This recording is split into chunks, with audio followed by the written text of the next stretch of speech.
নমস্কার, নিউজ 18 বাংলার ডিজিটাল পেজে আপনাদেরকে স্বাগত। আপনাদের সঙ্গে রয়েছে আমি আবির। আপনারা জানেন যে গতকালকের একটি ছবি প্রকাশ্যে আসার পর পুনরায় কালীঘাটপন্থী তৃণমূল কংগ্রেসের সাংসদরা আসলে মমতা বন্দ্যোপাধ্যায়ের সঙ্গেই আছেন কি না তা নিয়ে জোরদার রাজনৈতিক চর্চা বা জল্পনা শুরু হয়ে গিয়েছে। তো এই জোরদার রাজনৈতিক জল্পনা বা চর্চার মধ্যে যে প্রসঙ্গ সব থেকে বেশি উল্লেখিত হতে চলেছে যে সাংসদদেরকে নিয়ে, তার মধ্যে প্রতিমা মণ্ডল, সাজদা আহমেদ, রাজীব কুমারের মতো সাংসদরা রয়েছেন। প্রথম দুজন তারা লোকসভার সাংসদ এবং পরের জন রাজ্যসভার সাংসদ, এবং অতি সাম্প্রতিক অতীতে দেখতে পাওয়া গিয়েছে যারা তৃণমূল কংগ্রেসের রাজ্যসভার সাংসদ তার মধ্যে সুখেন্দু শেখর রায়, অন্যদিকে হচ্ছে সুস্মিতা দেব এবং প্রকাশচিক বড়াই, তারা তিনজনই তৃণমূল কংগ্রেস থেকে তারা ইস্তফা দেন সাংসদ পদ থেকে। পরবর্তী সময় তারা বিজেপিতে যোগদান করেন এবং বিজেপির তরফ থেকেই তাদেরকে পুনরায় টিকিট দেওয়া হয় এবং তারা সাংসদ হিসাবে তারা নির্বাচিত হন এবং তারা এই মুহূর্তে রাজ্যসভায় বিজেপির সাংসদ হিসাবে তারা কাজ করছেন। অন্যদিকে কিছুদিন আগেই অপর একজন সাংসদ কোয়েল মল্লিক, তিনিও ইস্তফা দিয়ে দিয়েছেন। তবে তার রাজনৈতিক ভবিষ্যৎ কি হতে চলেছে এবং তিনি সত্যি আগামী দিনে রাজনীতিতে যুক্ত থাকবেন কিনা তা নিয়ে এখনো পর্যন্ত নানা প্রশ্ন ঘোরাফেরা করছে।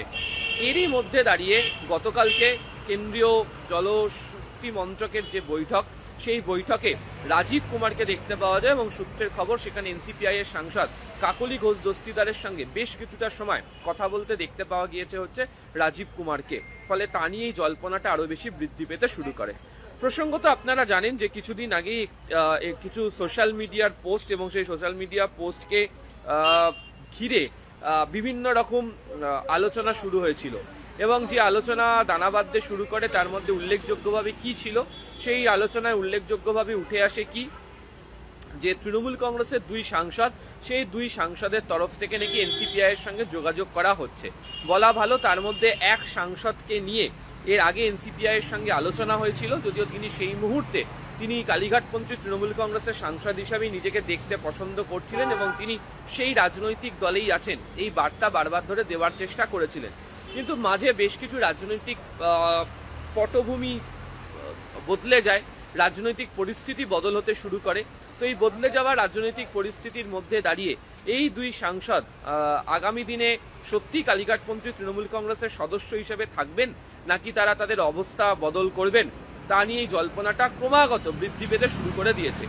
এই ক্রমাগত জল্পনা বৃদ্ধির পরিসরের মধ্যে এই দুই সাংসদেরই এই এই কেন্দ্রীয় সরকারের যে বৈঠক, সেই বৈঠকে উপস্থিত থাকা, কেন্দ্রীয় মন্ত্রীর সঙ্গে বৈঠক করা, এনসিপিআই এর সদস্যরা সেখানে উপস্থিত ছিলেন, তাদের সঙ্গে থাকা এই আলোচনাকে আরো উস্কে দিয়েছে।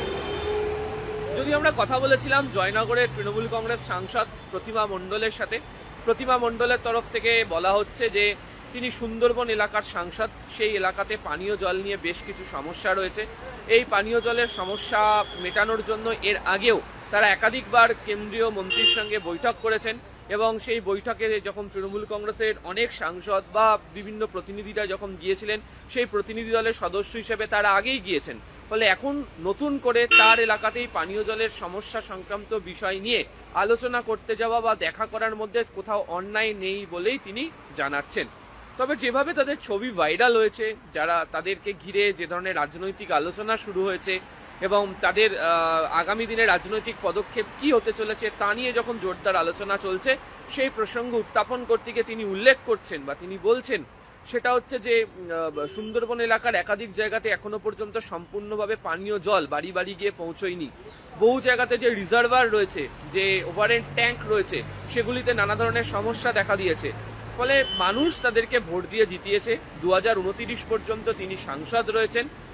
মানুষের যাতে কোনো ধরনের অসুবিধা তৈরি না হয়, তাদের যাতে কোনো অপমানজনক পরিস্থিতির মধ্যে পড়তে না হয়, তো সেই বার্তাটা এই ধরনের বৈঠক করে কেন্দ্রীয় সরকারের সঙ্গে আলোচনা করে সেটাকে সামনে নিয়ে আসা, তার স্থায়িত্ব তৈরি করাটা তাদের কর্তব্যের মধ্যে পড়ে এবং সেই কারণেই হচ্ছে তার এই বৈঠকে যাওয়া।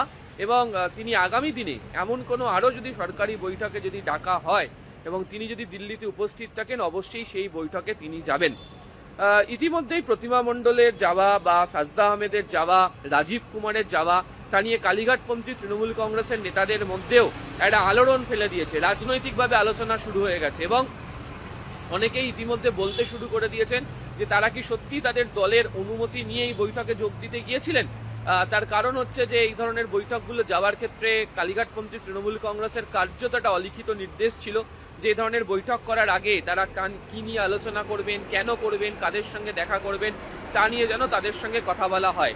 এবং যে সমস্ত সাংসদরা তৃণমূল কংগ্রেসের সঙ্গে দূরত্ব বৃদ্ধি করেছেন, সরে গিয়েছেন, তারা পরবর্তী সময় উল্লেখ করেছিলেন এই নিয়ে অতীতে তারা একাধিকবার আপত্তি জানিয়েছেন, একাধিকবার এই প্রসঙ্গের অবতারণা করতে গিয়ে কেন এই ধরনের লিখিত নির্দেশ, কেন বা এই ধরনের নির্দেশ নিয়ে তাদেরকে যেতে হবে, সেই প্রসঙ্গের কথা নিয়ে তারা বারবার ধরে উল্লেখ করেছেন, মনে করিয়ে দিয়েছেন।